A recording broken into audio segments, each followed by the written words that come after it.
Hello everyone and welcome back to the Carcode YouTube channel. My name's Sam, and if you're new here, please make sure to hit that subscribe button down below and turn on the post notification bell so you're notified every single time I upload a new video. Today I'm going to be doing a review on the all new Honda HR-V Hybrid. First of all, a huge thanks to Kendal Honda for making this video possible, and Mike the sales manager and Ian who's demonstrated the car this was. I'm just going to start outside of this HR-V, and you can see this one is quite striking looking. This colour is the sand khaki pearl, and it's a bit of a Marmite colour. You're going to either love it or hate it. Personally, I really like it, but it has taken a while for it to grow on me. There is different colours optional as well. They're £650 for metallic, and then for your premium options it's £975 for your crystal red and also your sunlight premium pearl as well. If you do want to customise your HR-V a little bit more, you can get different colour packs. There's a black pack and there's a different titanium look pack where you get different mirror caps, you get different accents around the outside, and then you can get ones on the inside as well, which I'll move on to in a little bit. Personally, I don't think these are worth the £2,000 plus optional extras. You can also get a sport pack that gives you a sportier front bumper, etc. I think it looks great as standard outside the HR-V, especially on this advanced style model. This khaki is standard on all models, and you can see now it in its full glory. It looks less khaki and more sand with the beautiful pearl metallic finish. It is a stunning colour. It's not my favourite. My favourite has got to be the premium sunlight white pearl, but that's £975. This is my second favourite, so for a free option, I'd probably go for this one. You'll also get the roof rails and a few more options on the advanced style. I'll move on to that a little bit later, and the specs as well. The headlights on the HR-V are all full LED with this nice light signature along the top. It's almost got a sort of Volvo look to it in my opinion. It looks really good. It also got this strip of chrome in between. It does look like it could be a light bar like on Volkswagen's IQ lights, but no, it is just the chrome. But I think these look really smart, and they've got that nice sort of brow look like the new Civic has as well. So let's move on to the wheel options on the HR-V. Now it's really easy, to be honest, to pick your wheels because these 18-inch diamond cut alloy wheels are standard from Elegance, Advanced and Advanced Style. You do have two other options of wheels. They've got the very catchy name of the HK 1811s and HK 1812s. So there's a black one that's all gloss black, and there's also another diamond cut wheel. They're over £1,000 option for both, and to be honest, I think these wheels are really nice. It's nice that they offer them across the range. Most car brands have a lower wheel size, but these are exactly the same. The optional wheels are also 18 inches, so you get a really comfortable ride on this HR-V, and just a really nice alloy wheel. It doesn't need to be complicated. So should we take the HR-V for a drive? Let's go. So it does make a little bit of tractory noise at some speeds, but it's not too bad, especially around town, up to 40, 50 miles an hour. It's perfectly fine. The ride is really good as well. It's very comfortable. It's not much body roll either in the corners, so you get a perfect blend of comfort and a good drive as well. All cars are the 1.5 engine with the eCVT transmission. Unfortunately, it's not turbocharged, and if you know me, you know that I love a turbo in a car. The hybrid technology, in a way, can give you a bit of a boost, especially at lower speeds, but it's not in the same way, and the CVT does make that growling noise. It's 4 cylinders, so you do get a bit of a smoother drive, especially at higher speeds. Now I've stabilised, I'm at 50 now, and it's fine, but it's just when you put your foot down, it makes that noise.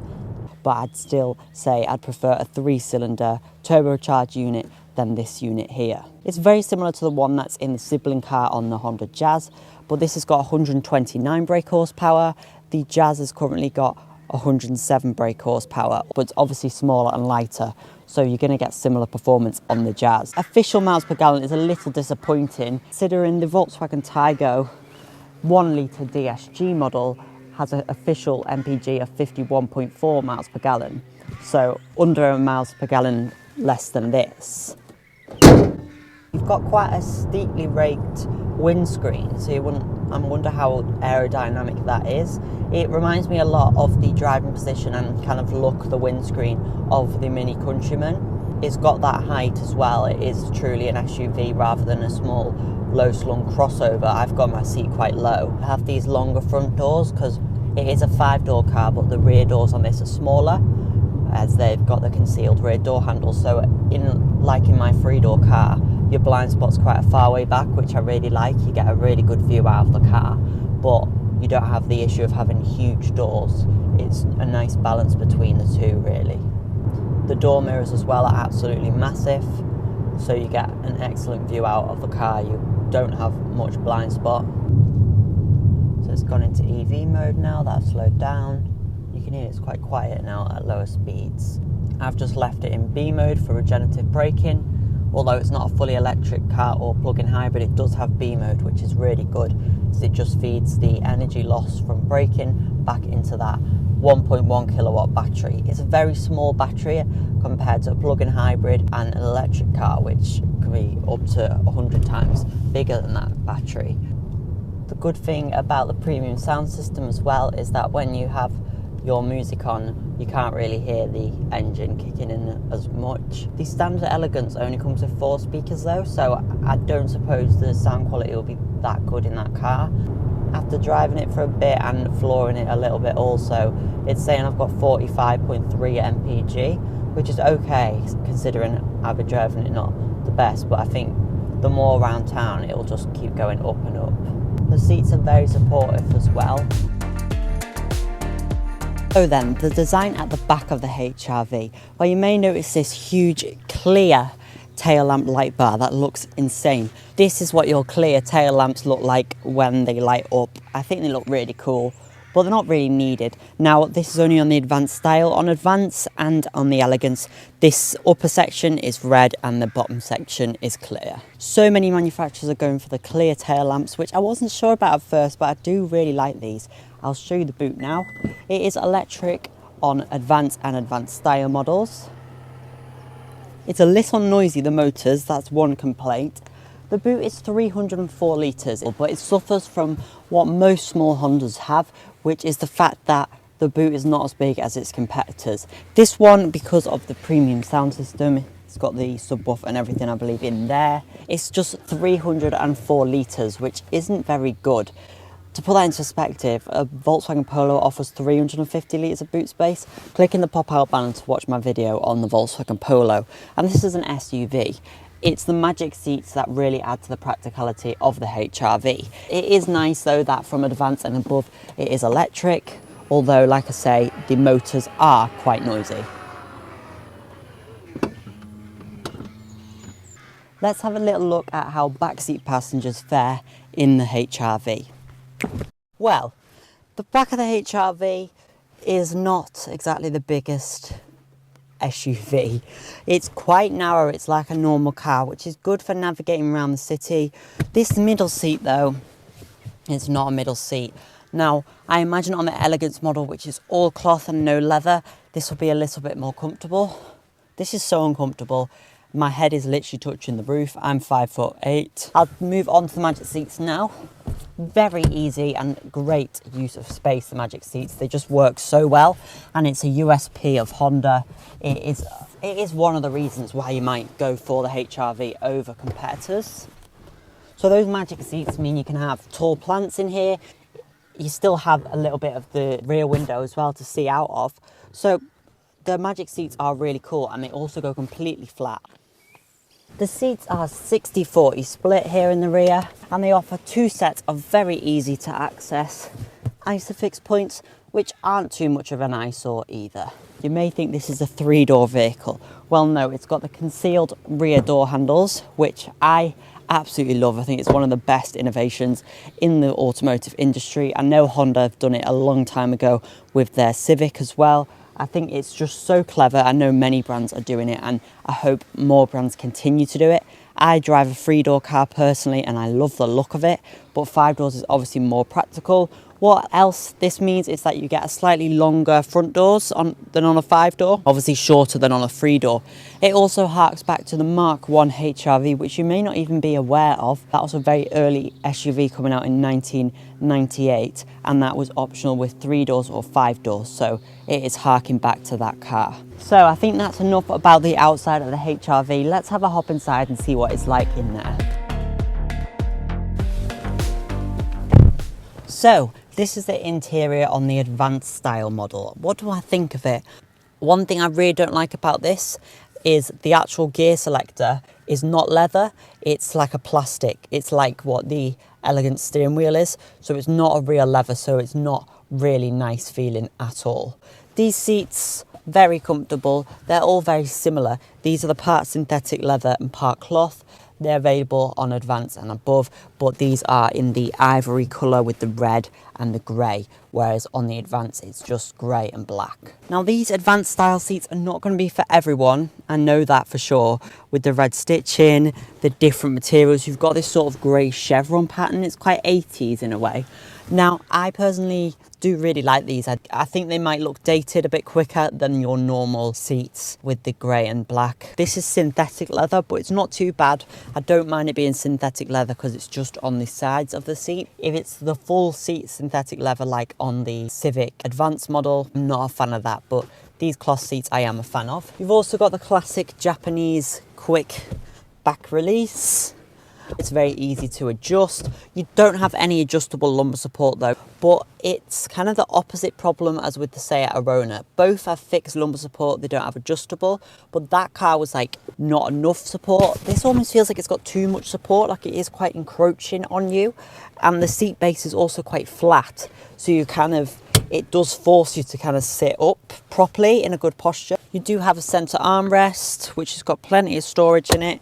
It's not adjustable though for height or reach. So if you are a shorter driver, you're not going to benefit from the armrest, unfortunately. Good thing about this car for shorter drivers though is the seat goes up so high, it's incredible. So you can sit really well up, and the bonnet, the view of the bonnet you get is really good as well. The whole driving position, very high up. In fact, I've got the seat quite low and I can still see very easily over the bonnet. I'm loving the actual climate controls. Of course, everyone loves a physical climate control now. I love the fact that all the buttons are physical buttons as well. One of my pet peeves is that the screen is facing away from the driver. That brings me on to some annoying things about the HRV.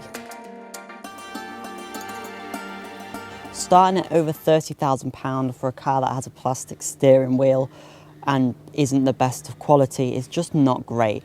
This advanced style model I'd say is equivalent to Volkswagen's Style on T-Roc. I'll add all the options on that this would have, so like the two-tone roof and everything, and put the price of a 1.5 DSG automatic model here. It's also much more expensive than the Toyota Yaris Cross, which is another competitor of this. That starts from just under £25,000. So there's a big difference, and you can get a GR Sport, which isn't a actual GR Yaris, it's just a sportier version, for under £30,000. That's cheaper than the starting price for this, so that's a bit disappointing. I would have loved it if they had done a sport model. I think that would be really good to compete with that. Maybe they'll bring it out a bit later, have a sportier design of the HRV. I'm just going to get my armrest out. There's not even an armrest, and this isn't level with this, and it's bouncing about. Of course, it's so you can have your magic seats, and that is a lovely feature, but I'm sure they could have done a little bit better. Even in the Jazz, it feels a little bit better put together than this. Sorry, Honda, but that's not it. On the Elegance model, it's very basic looking inside the cabin, even though you get everything like your rear camera. That's standard. Front rear sensors is standard, but this lovely leather-wrapped steering wheel with heating, that is only on the Advanced model and the Advanced style. So on the Elegance model, it's actually a plastic steering wheel. So not loving that. This is a top of the range model. Remember that the base specs don't look anywhere near as good as this. At lower speeds, it can actually be smoother than a normal transmission with a clutch, even a dual clutch transmission. It can be smoother than that at low speeds, especially with the hybrid kicking in as well. With the EV mode, it's very, very smooth. The sound system in this is good. The Advance is quite good as well, the Elegance. I think this is good. Got good bass. So then, the Honda HR-V, should you go and buy it? Well, I think you should definitely test drive the Honda HR-V if you are looking for a hybrid vehicle. If you want to spend a little less on fuel, a little less on tax, company car tax as well, this could be a great option. To describe the drive of it, again, you just have to drive it. There's like hybrid, electric, petrol driving, and Honda's like its own whole category of driving. It can be really enjoyable sometimes, especially around town. It's a lovely experience, it's comfortable, it's quite nice drive position, everything like that. It's when you put your foot down that it can be a little bit irritating. The pricing isn't excellent either. It's not a cheap vehicle. Also, will these birds shut up? The MPG figures, I think if I drove it more, it would get up there. If you do like new car reviews, please make sure to hit that subscribe button down below. I really hope you enjoyed this review. Again, a huge thanks to Kendal Honda and Mike, the sales manager, and Ian, who's demonstrated this used to be, for allowing me to make this video, and thanks to the valeters for making it all nice and sparkly for the video. Thanks for watching, and I hope to see you in my next video.